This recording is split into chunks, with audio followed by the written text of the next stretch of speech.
गोला जी सबटा के मिथिलाक बैसार में फेर से एकटा नया विषय पर चर्चा करायल गेल छी। आइ के चर्चा में एकटा कहानी सुनाबऽ जा रहल छी।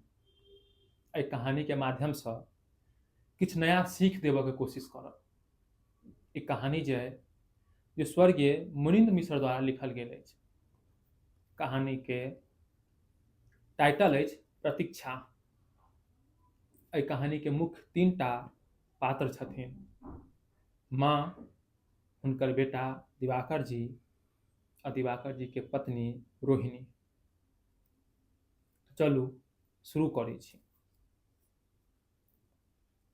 प्रतीक्षा। ऑफिस जाए काल में माय कहलखिन, बौआ आइ ऑफिस से जल्दी आबि जइहें। की बात छै माँ? दिवाकर जी पूछलखिन।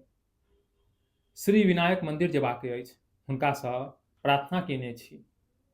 माय उत्तर देलखिन। ताहि पर दिवाकर जी कहलखिन, माँ अहूँ हद करै छी ने?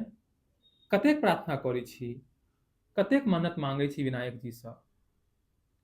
बौआ, बेटाक कल्याण के लेल माय अपन जानो तक दऽ दै छथिन। अतबा बजते दिवाकर जी के माय के आंखि में नोर डबकि गेलनि। बस आब रहऽ दियौ माँ, अहाँ कतबो किछु करब रोहिणी जी आब लौट कऽ नहि एता। ओ हमरा सँ रुसि कऽ गेल छथि। ओ कहियो नहि एता। ई कहिते दिवाकर जी के आंखि में सेहो नोर आबि गेलनि। नहि बौआ, अहाँ ना भरोस जुइन हो। हमरा विश्वास अछि ओ जरूर लौट कऽ एता। हमरा फोन पर हुनका सँ गप भेल छल। बौआ, रोहिणी जी बड़ नीक छथिन। हाँ, कनिक तमसाह छथिन। बड़का घर के बेटी जे छथिन। मुदा अहाँ हुनका गलत जुइन बुझू। अहाँ ऑफिस सँ जल्दी घर आबि जायब। हम तीनू गोटा संगहि विनायक मंदिर चलब। ई बात माय कहलखिन। ई शुभ समाचार सुनते दिवाकर जी के मोन प्रसन्नता सँ अभिभूत भऽ गेलनि। ओ बजला, माँ हम ऑफिस सँ छुटिते घर आबि जायब। अतबा कहि कऽ ओ ऑफिस के लेल विदा भऽ गेला। दिन के ठीक 4 बजे रोहिणी जी सासुर आबि गेलखिन। सासू माँ के प्रणाम केलखिन। सासू माँ भरि पाँच पकड़ि कऽ कहलखिन, अहाँ आबि गेलहुँ, हमर छाती जुड़ा गेल। हमर लक्ष्मी घर आबि गेला। अहाँ तैयार भऽ जाउ, दिवाकर जी आबिते हेता। 10 मिनट पहिने हुनका सँ हम गप केने छलहुँ। ओ ऑफिस सँ निकलि कऽ स्टेशन आबि गेल छलखिन। लोकल ट्रेन कनि आबऽ में विलम्ब भऽ गेल छलै। रोहिणी जी ई सब सुनते गुम्मे रहला। ओ बजता की, ओ तऽ नैहर सँ तैयारे भऽ कऽ आयल छलथि। मुदा पुनः फ्रेश भऽ कऽ कनिक ड्राइंग रूम में जा कऽ अपन साड़ी ठीक केला और सासू माँ लग आबि कऽ बैठ गेलखिन। सासू माँ कहऽ लगलखिन, अहाँ बगैर दिवाकर जी बड़ दुखी छलाह। अपने आप में जुन बुझू हरा गेल छलथि। ऑफिस सँ आबि कऽ पार्क में अकेले बैस कऽ समय बिताबैत छलथि। नीक जकाँ सेहो खाना नहि खाइत छलथि है। खोराक सेहो कम भऽ गेल छलनि। हरदम पूछैत छलाह अहाँ के बारे में। माँ, रोहिणी सँ गप्पो भेल छल की? हमर मुँह सँ नहि सुनि कऽ ओ उदास भऽ जाइत छलखिन। ई सुनि रोहिणी जी के आंखि में तहो बहो नोर भरि गेलनि। परंतु ओ बजता की? कहुना का अपना नोर पर नियंत्रण केला और मोने मोने बाजऽ लगला, हमहूँ तऽ दिवाकर जी के बिना बहुत तड़पैत छलहुँ। भरि भरि राति अकेले जगिते बितौने छी। सदती दिवाकर जी के फोनक इंतजार करै छलहुँ। मुदा ओ फोन कहियो नहि केला। हमहूँ जिद में आबि कऽ हुनका कहियो फोन नहि केलियनि।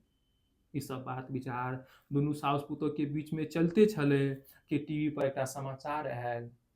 समाचार एहन कि बम्बई लोकल ट्रेन में एक एक कऽ कऽ 7 ठम बम ब्लास्ट भऽ गेल अछि। कैक सौ लोग मरि गेल, कैक सौ लोग घायल भऽ गेल अछि। सास पुतोह के सुनते आतंक लागि गेलनि। कतबो मोबाइल पर संपर्क करबाक कोशिश केलखिन, कखनो फोन नहि लागनि तऽ कखनो एक रिंग भेला के बाद फोन कटि जाय। कनी देर बाद फोन एकदम सँ स्विच ऑफ आबऽ लागल। दुनू सास पुतोह बेचैन भऽ उठला। कतबो फोन लगाबैत किछु कतौ सँ ओहन रिप्लाई नहि आबनि। भरि राति दुनू गोटा अकेले जागि कऽ बितेला। दोस्त महिम कुटुम्ब संबंधी सँ गप केला, मुदा कतहु कोनो खबर नहि मिललै। आइ 10 दिन भ गेल दिवाकर जी ऑफिस से घर लौट कऽ नहीं एला। सास पुतोह अपरजन मुंबई के अस्पताल में छाइन मारला, कतौ दिवाकर जी के कोनो खबर नहीं मिललनि। एही बम ब्लास्ट में मायाक बुढ़ारीक संबलम ब्लास्ट भऽ गेल छनि आ पत्नी मुख सवाक भऽ अखनो टकटकी लगौने छथि। दिवाकर जी के आबऽ के प्रतीक्षा कऽ रहल छथिन। बस एहि कहानी के माध्यम से यह बताबऽ चाहै छी, रिश्ता कोनो भी होई, घर वाला घर वाली के, माय बेटा के, दोस्त महीम के, भाई बहिन के, कोनो भी रिश्ता हुए, अगर एहि तरह मोन मुटाव अछि, झगड़ा अछि, एक बेर बात कऽ कऽ ओहि रिश्ता के बढ़िया कऽ लिअ, सुधारि लिअ।